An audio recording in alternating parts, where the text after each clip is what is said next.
on the Nigerian Television Authority, Nta Akure, the dynamic station.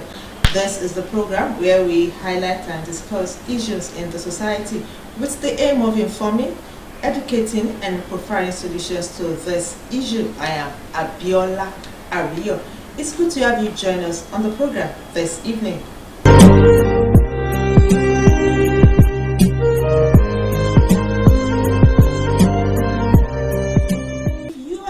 Joining us, this is Talking Point on Nta Akure, the dynamic station. Our topic of discussion this evening is Harmattan and diseases associated with this season, and the care of the children. And as usual, I won't be doing the talking alone. I have a guest with me. My guest is an expert. He is a medical expert. It's the person of Dr. Nta Akure. Dr. Akure, it's good to have you join us on the program this evening. Well, the honor is mine, and it's always good to be back on the dynamic station. Thank you very much. Yes, we are in that part of the year where the Harmattan is very strong. Now, quickly, just tell us when you say Harmattan, what is the meaning of Harmattan? Well, Harmattan is a period of the year where there's a dry wind blowing over the Sahara.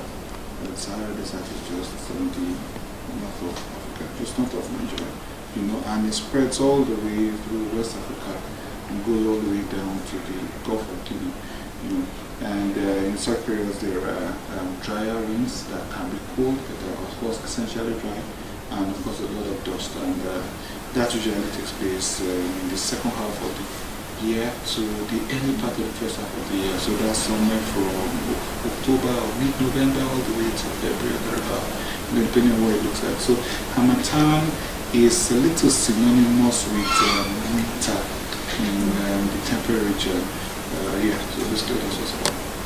Yes, so tell us what are the things associated with Harmattan during this period? What we're going to experience during this period? So generally, if the atmosphere is dry and cold, for example, there is less humidity, and what that means is that there's less air, there's less water in the air, and people can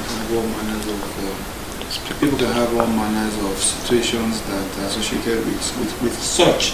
For example, so people can have sore throat, people can have cough, people can have dry nostrils or nosebleeds, what we call epistaxis, and all that. But I guess that those are all things that are very common as we go along in this program. Yeah, so we're still talking about this Harmattan. Does it have its own advantages? You have to tell us some of the advantages and of course the disadvantages.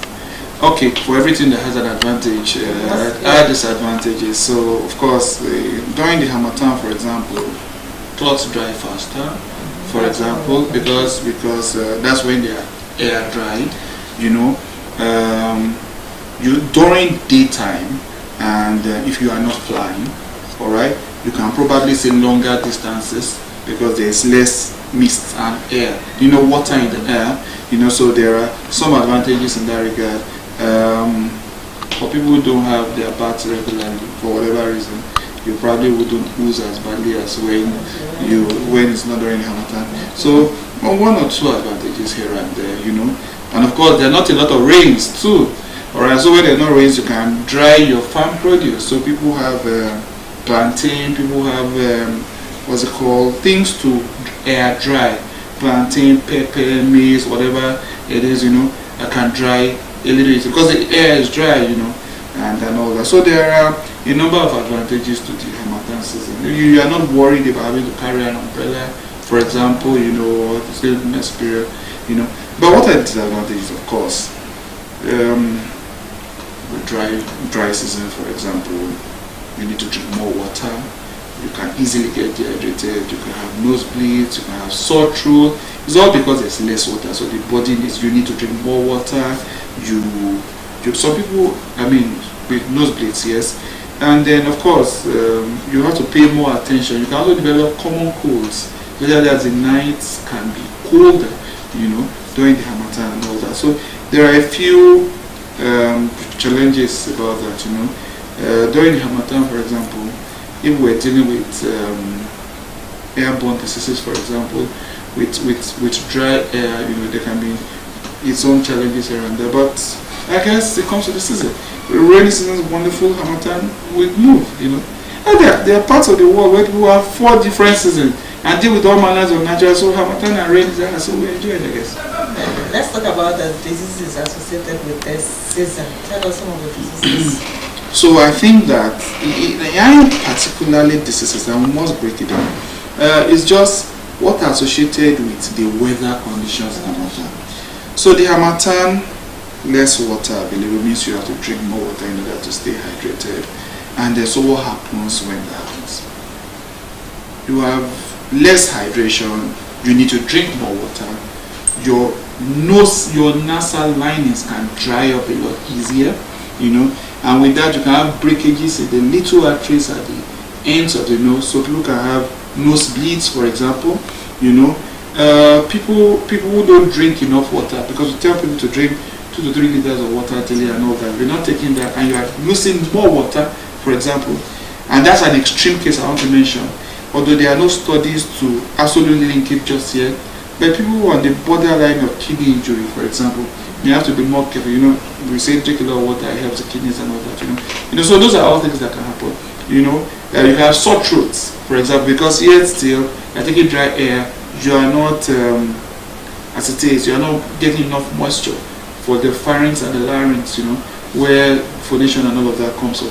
Of course, you can also have some voice loss where you stress your voice box and the nerves to the larynx, get all stressed and all that. So that could also happen during the Harmattan. You could have cough too.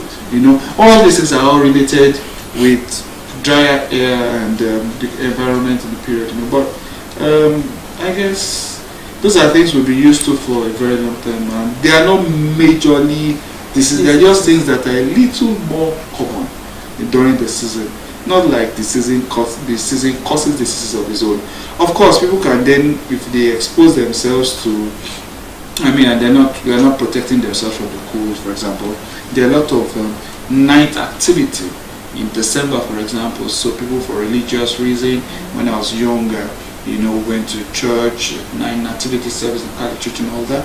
I'm still Catholic, but there are a lot of what's it called, crossover service and all manners of things, and then if you are not appropriately dressed, for example, you can come down with common cold and all that, so you could be shivering and all that, but it's not that the season comes with its own particular disease. No, not exactly. So let's talk about our children here. How do you think the children should be taken care of during this season? Okay, so now this is care of children is even a little more important here. Because I'm saying in hospital, extremes of age must be given special attention. So children and the elderly, but this question is about children now. So first we want children to take as much water as possible while they play and go and do all that they want to do, because children will be allowed to play. How much play? You always want to care about being children, But while they play and all of that, you ensure they have as much hydration as possible, And where there are nosebleeds, I do remember primary school, we used to have 1 or 2 kids that had nosebleeds. We must be able to take care of it, either as parents or wards or caregivers in school and all that. We must be able to know how to manage it. So you pinch the nose, and in pinching the nose, all you are doing is, you are just, for a person with normal blood system, there are no hemodynamic imbalances, and they have good coagulation factors. Once you just hold that part from bleeding for a couple of minutes, it stops. So that's the idea behind pinching the nose. You just hold it, the body coalesces and coagulates, and then the bleeding just stops. People want to know that you are not blowing. You want to tell children that you're not blowing out the nose a little too hard, because of course, for an area that's already dry, when you are putting pressure on it, it can easily have breakages and all that. Then of course, for the cold too, you want to ensure that children are kept warm, unlike adults that can have better thermoregulations and all that. Growing children may still have some of those things developing, so you want to ensure that you wear them with warm clothing that doesn't unduly expose them to the colder temperatures at this time of the year. And of course, generally you pay close attention to children, in the period. But it's yet again another phase where we go through. Talking about eating habits, is there any particular eating habit for them at this period? Well, I would think that it is in taking a lot more water, hydrating, because the most important difference about the period is there's less air and the atmosphere is drier and colder. There are no special eating habits or conditions in this period. You might not say food should be warm or something, but I guess those are all things that are part of what we do generally anyway. Yeah, sure. So, but I'm not going to say, oh, don't take cold water because it's cold. No, I'm not. I'm going to say let people enjoy. Of course, if take water if you can once it's cold. Why sure. Yeah. And let's talk about the elderly now. Okay. All right. So it's you see. So when we talk about age 0 to 5, we also talk about the age over the age of 65. They are relatively similar. Life is such an interesting clockwork. They say even a bad clock is correct twice a day. I see my father these days, and I cannot believe the same man who raised me to be. Because how we change, and it tells me what we will be. So it's the same thing. That's the idea behind all of this. It's the same kind of care you give children that you give senior citizens who are senior children now, because they need a lot more attention and support. So yet again, because they have reduced muscle mass, they have reduced fat bodies to protect them from cold. As you grow older, you begin to shrink a little, and so you want to protect them you want to keep them warm. For example, you want to encourage them to drink a lot of water to keep them, hydrated in the period. You want to ensure that you can attend to their medical challenges if it does exist. As people grow older, the organs can begin to function a little less efficiently. So you want to ensure that you are paying attention to some of those concerns that they may have. Elder people always require a lot of attention. And then basically we get on with it. It's not, there are no particulate special, because during the opposite of Harmattan is rainy season, and with rainy season everywhere gets wet. It's still quite cold too at times and all that. So it's a season we move on. It's a little unlike winter, where people have to change the kind of tires they use. They have to change. Sometimes they have to warm their cars. They have to put a little hydrant, and But here it's not so. Except there are particularly peculiar conditions with the elderly. Where we then say, okay, because this person already has this, we put this other thing in place to ensure that it doesn't happen. But general conditions, just the same way: hydrate, stay warm, stay out of the dust if you can, and essentially just keep the basic hygienic conditions that we otherwise keep. Thank you very much, Dr. Akinbinu. We'll quickly go on a short break now, and when we come back, Talking Point continues on Nta Akure.